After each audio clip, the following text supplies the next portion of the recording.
Hello guys, I am Dr. Tina and welcome to my YouTube channel, Roundtable Talk with Jesus.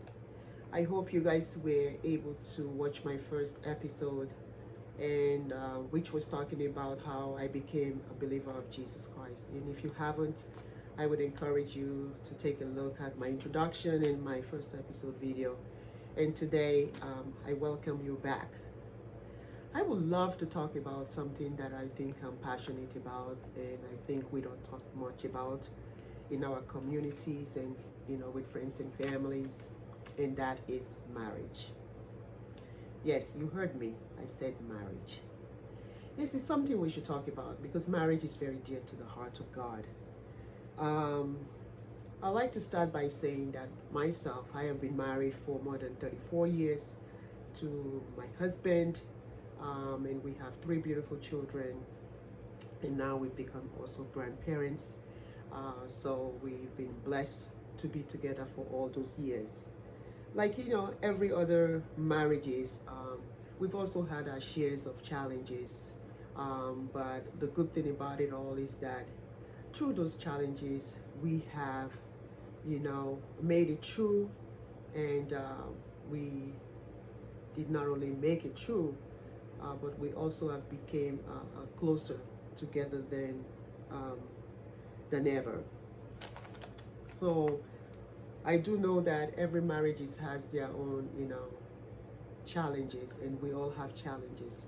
Don't let anybody lie to you that they do not have challenges, that everything is fine and dandy in their home. That is not true. They will be deceiving themselves, and the truth will not be in them.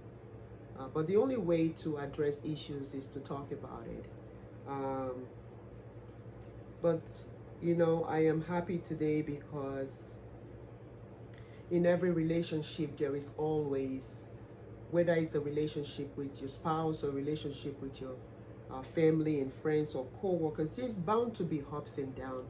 We're all brought up in different homes, and our personalities are different, so there is always something that would not jive sometimes, and whether because of our personality or one thing or the other. So it is something that everyone goes through, and it is okay to talk about it. In the book of Genesis, I want to read Genesis chapter 2 verse 24. So tell you, talking about marriage, I want to talk specifically about what does God think about marriage? That's exactly where I want to be today. What does God say about marriage, and does that mean anything to God, and why marriage? Genesis chapter 2 verse 24 states this, that it is that let me just read. It says so for this reason a man will leave his mother and his father, and they will cleave unto his wife, and they shall become one flesh. And it says, I'll read that again.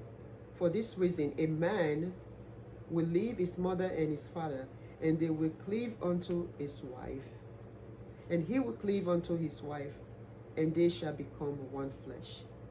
So marriage is an essential, if you will, it's an essential part of God's plan. God made it that way. Marriage is God's concept. It's God's idea. It is something that he saw was beautiful, and he decided to make Adam and Eve, and created both of them to become one. And said this is why God took a rib from Adam and to create Eve. Right? When God created Adam, he went to the soil and he put the man together, and he gave him the breath of life. But when he wanted to create a woman, he didn't go back to the soil. What he did was he took a rib from Adam to make a woman. And he said, Adam, here is your partner. What do you want to name her? And Adam says, woman. Woman, because it is from a woman, woven from a man. Okay? So we came out of that, because God has an idea of this marriage, of togetherness, of coming together as one. Marriage is a selfless institution. It is selfless. It's a place where you will learn to die. If you are feeling like too much, over your head, like you have too much ego. Now, when you are in a marriage, ego has to leave the window and humility has to come in. Otherwise, you will never make it in marriage. So ego does not work when you are in a marriage. Humility has to come in. I kind of look at marriage as if like a dance, In order for you to be able to dance with your partner, you have to learn how to understand them. You have to learn how to love them. And you have to learn that you must make some sacrifices for that relationship to be together. You must have to learn that. That the relationship has to work if two people put their heads together. It is not one person working and the other one having a wide life, or vice versa. To synchronize our dance in a marriage, we must learn, very important, we must learn to listen to one another. Right? Remember that when people do not listen, that is where you can assume or you can think of something that is not even in the picture, that is not even said. You will hear it because you weren't listening. So listening helps the partners to have a good synchronizing dance where they can work together, share each other's joy and share each other's pain. Synchronizing that dance in a marriage is important. The Bible says that Jesus is our groom and we are his bride. So that is why marriage is so important to God. That's so much so he used himself as an example of what it looks like to be married. When Jesus came into this world, he came and he shared his love. He sacrificed his love. He sacrificed himself. He humbled himself. Even when people were insulting him, he could have just called up the angels and said, kill all of them. But he didn't. He didn't, because of love. Because he's our groom and we are his bride, and he knows that we are only human anyway. And he wouldn't do that to destroy us. So if we can only imitate Jesus today by being gentle with one another, by being forgiving when somebody offends us or when our partners offend us, we have to learn to forgive. Because if we do that, we can see that our challenges will be less of a burden to us, and it will be less demanding on our relationship if we can only imitate Jesus. The love of Jesus, I love, is unquenchable. You can't stop it. It's unstoppable. The love of Jesus, I love the way the songwriter put it. It says that there is no wall that Jesus cannot climb to come get you. There is no shadow that he will not light up to come get you. There is no mountains that he will not climb to reach you. Now that is love. He comes after us. Through all these trials and challenges and tribulations, nothing stopped Jesus. He must reach his bride. We must imitate Jesus. In this aspect, we must imitate Jesus by learning how to love our partners, by learning how to forgive all that they've done to hurt each other. God's love is unlimited. His love is unconditional. His love is perfect. His love is excellently perfect. And his love is good. We need to learn how to share this type of love. We need to ask God for his strength. We need to ask God for wisdom. We need to ask him to pour out his oil of love on us. Let me tell you, I have learned to pray that God should fill me with his love. For the past 5-6 years, that's all I've prayed about. I just say, Lord, I want to be like you. Just fill me with your love. Fill me with your unconditional love. Fill me with that perfect love. Fill me with the love that you have for the world, that you sacrifice yourself for them. Fill me that I might be humble.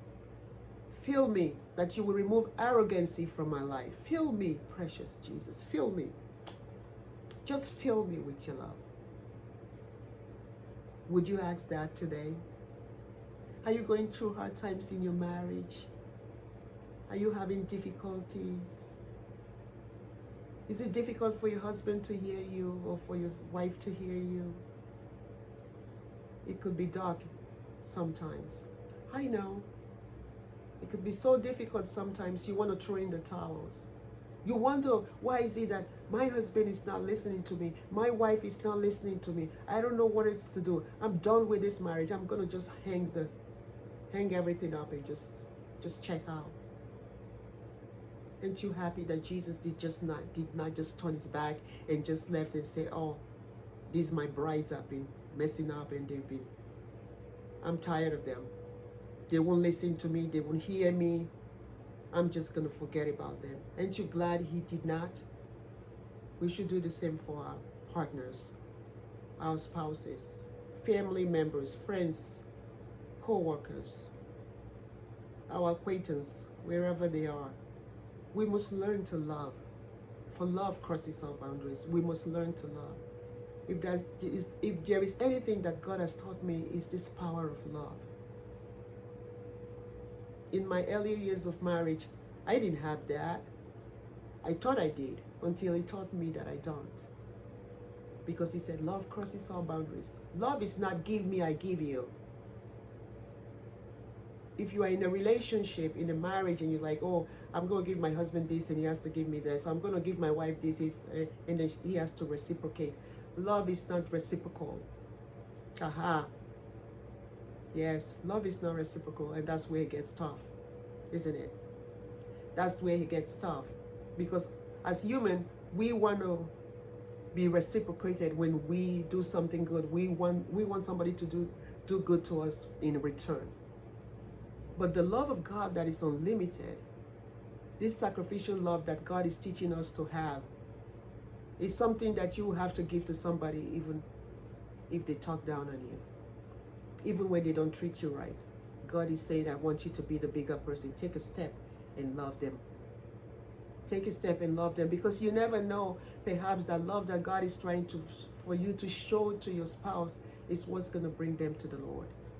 It's what's going to make them realize who you serve, the kind of God you talk about. We can't talk about God and hate people. No, we can't talk about God and hate people. We don't hate. We stay away from evil, but we don't hate. We stay away from evil, but we don't hate. Because God himself does not like evil, but he never hates. For John 3:17 says that he did not send his son to condemn us, but he sent his son to save us, to redeem us. This is the love of God. He's our groom and we are his bride. And he loves marriage.